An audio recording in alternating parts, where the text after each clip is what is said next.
இனிய நண்பர்களே, வணக்கம். கோயில் அருகே வாழ்ந்தும் கோயிலுக்கு உள்ளே சென்று ஆண்டவனை காணாதவன் ஒருவன் இருந்தான். தினமும் கோயிலை பார்த்தாலே கோடி புண்ணியம் வருமா? எப்போதோ படித்த கதை ஒன்று ஏற்படுத்திய தாக்கத்தால் இந்த உரை சித்திரத்தை வரைந்தேன். தலைப்பு: ஆசை மூட்டையும் அகிலாண்ட மூலவனும். கோயிலுக்கு முன்னே கை கூப்பி ஒருவன் கோபுர தரிசனம் தினமும் காண்பான். கடை வைத்தான், காசு பார்த்தான், கடவுளை பார்க்க மறந்துவிட்டான். சாமியார் ஒருவர் கடைக்கு வருவார். கோயில் கூட்டம் கதைகள் பேசி பின் சாமியை என்றாவது பார்த்தாயா என்பார். ஆமாம், இல்லை என்றே தலையசைப்பான். ஆலயம் முன் இருந்தும் அவனால் ஆண்டவனை பார்க்க முடியவில்லை. கடையில் புதுசாய்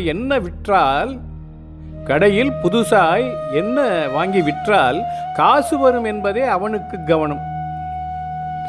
மூளையில் அடங்கிய முட்டாளாய் மூளும் ஆசையில் அழுந்தி அழுக்காய் கிடக்கிறான். மூட்டை மூட்டையாய் ஆசையை ஏற்றினால் மூலவனை பார்க்க தோன்றுமா, முடியுமா?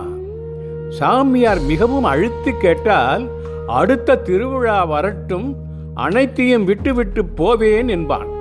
தினமும் சாமியை பார்க்க சாக்கு போக்கு சொல்வான். ஊர்வலம் போகும் சாமியை கூட பார்த்ததில்லை, ஆசையே இல்லை என்று அவன் அவ்வப்போது அடித்து சொல்லும் போதே அடுக்கடுக்காக ஆழ்மனம் சொல்வது, காசேதான் கடவுளப்பா.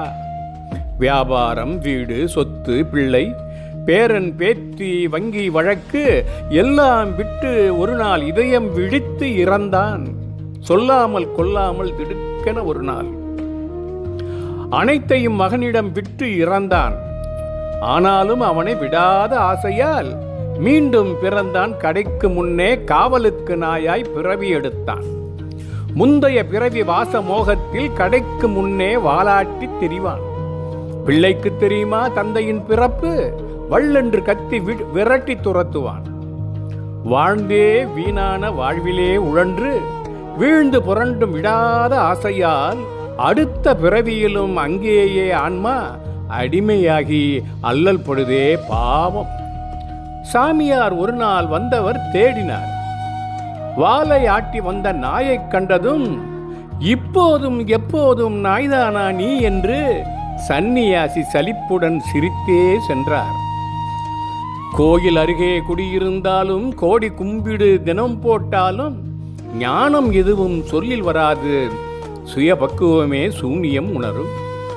அறியாமை சுகம் அதிகம் இனித்தால் விடுதலை கசக்கும், முக்தி விலகும். இருக்கும் போதே அடுத்த பிறப்புக்கு வகுக்கும் வழியை தேட வேண்டும்.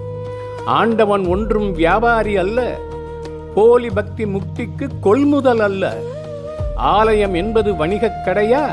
ஒன்று கொடுத்து ஒன்றை வாங்க காசு கொடுத்தால் கடவுள் வருவாரா? காகித மூட்டைக்குள் காட்சி தருவாரா? காலை சுற்றிய சங்கிலி கடன்கள் கழன்று விழுந்த கணமே விடுதலை. பிறப்பே இறப்பின் முதல் படியாகும். படிப்படியாக சுமை குறைத்து தேடினால் மூலவன் வருவான், முக்தி தருவான், மோட்சம் தந்து பிறவி அழிப்பான். நண்பர்களே, இந்த கவிதை சித்திரம் எப்படி இருக்கிறது என்று உங்கள் பின்னூட்டத்தை தாருங்கள். அன்புடன் வணக்கம்.